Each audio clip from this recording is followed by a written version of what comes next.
Olunaku lwaleero tugenda kumenyaamenya ebintu ebikozesebwa ewaka mu bulamu obwa bulijjo bye tutassaako mwoyo naye nga mwana wattu bino bituviirako okufunira ddala ekirwadde kya kookolo muyite kansa. Toseguka ndukuviire ku ntono.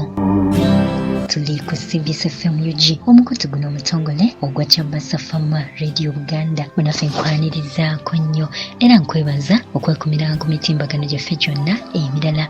Weebalire ddala tojjanga okwo ate gwe munaffe atanaba kusubscribinga kukubiriza era nkusaba osubscribinge mu ngeri yemu okwonene mu kadde ako waliwo ekigambo personalize. Bw'onookikonamu ekigambo ekyo ojja kuba weefunira obubaka gw'oweka ku ssimu yo nga bukutemyako nti waliwo kitutaddeyo sobola okutambulira wamu ng'onyumirwa empeereza yaffe era ng'otambulira mu kumanya mu ngeri yemu. Bw'oba ng'onyumiddwa bye tukola nkusaba okola mu kigaalo ekyo olayikinge oba oyagale bye tukola ate mu ngeri yemu otuwe n'endowooza yo wansi awo mu comment section. Nze email April Nakawombe era ng'ewatali kumala budde tusimbudde.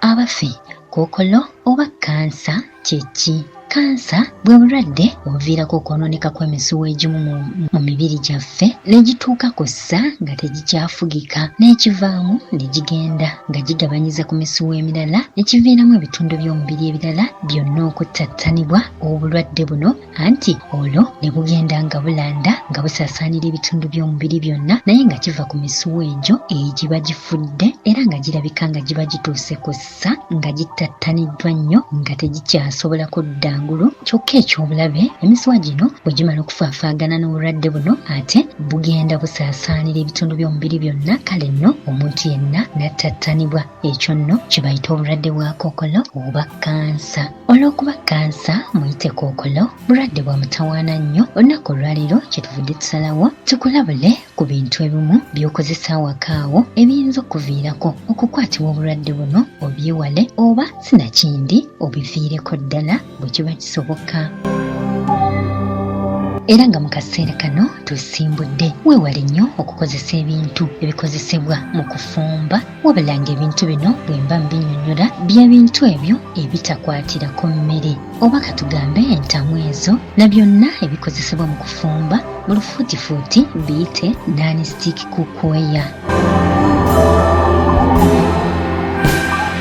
Okusinziira ku bakugu mu by'obulamu ebyuma bino singa biteekebwa ku muliro bikoleeza ekika eky'obutwa gwe kyotolaba naye nga kino kyabulabe nnyo eri omubiri gwo era nga kituviirako okulwala kookolo. Kale nno bw'oba olina amasepiki ago agatukula agalinga akaseminti n'ebikozesebwa ebiringa ebyo byewale okozeseemu singa kisoboka obusaka oba obusuwa nga mw'ofumbira okwo nno nga kw'otadde n'emirawo emibajja mu biti era nga mu ngeri y'emu sekulira mu bino eby'emiti.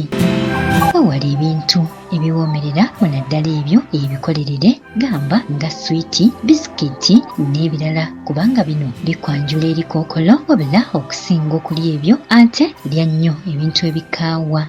Munaffe mu ngeri yemu wewale nnyo okukozesa ebintu ebya pulasitiiki awakaawo okugeza okunywa amazzi agakuumiddwa mu cupa za pulasitiiki, okukozesa ennyo ebintu bya pulasitiiki n'ebirala kubanga pulasitiiki ono alimu kemiko emanyiddwa nga bisphenol A ng'eno yabulabe nnyo erinze naawe nga bino biba bitwanjula eri kansa. Mu ngeri y'emu era ebintu bya pulasitiiki bino byabulabe nnyo munaddala eri abakyala abali embuto nga biba biyisiza ddala bubi omwana ali munda mu lubuto. Kale no munaffe singa kibadde kisoboka n'onywera mu ndeku kale waakiri abakungu batugambye nti funa waakiri ecupa ezo ez'ebyuma oba amagiraasi okusinga okukozesa ebintu ebyo ebya pulasitiika kubanga birimu ekirungo ekyo ekitwanjula eri kansa.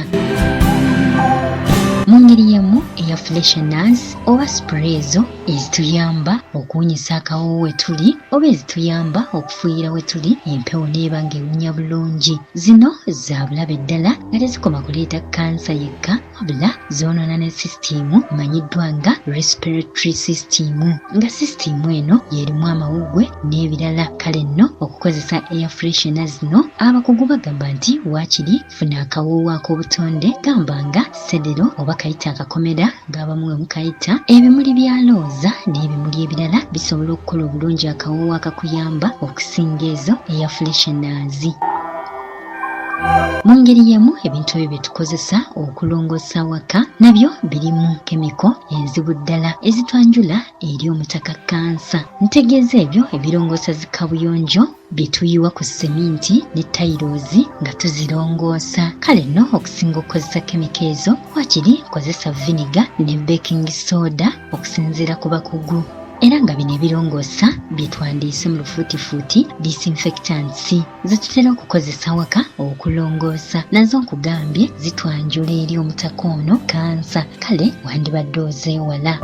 Mu ngeri y'emu eddagala ly'amannyo erimu lirimu ekirungo ekimanyiddwa nga saccharine, nga kino oluusi kiba kya bulabe era nga kitwanjula eri kookolo. Kale nno kyandibadde kirungi waakiri n'okozesa enkola y'okusenya eyali ey'abajjajjaffe, eddagala ng'okozesebwa ettonotono n'ebisiriiza.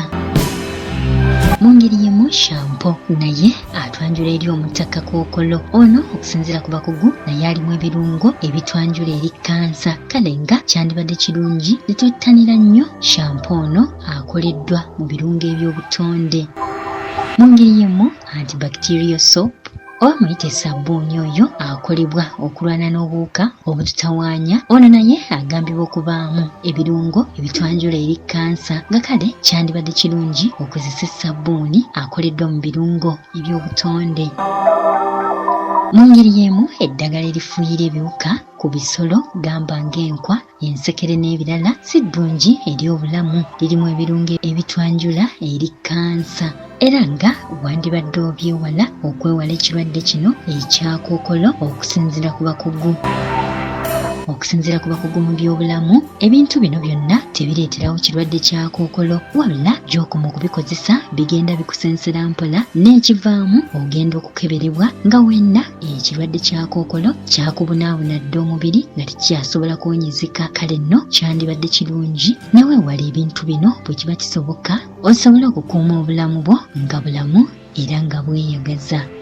Nkwebaza nnyo okwekumira ku CBS FM UG n'okutugoberera ku mitimbagano gyaffe gyonna emirala. Weebalire ddala tojjangooko. Nze Amy April Nakawombe.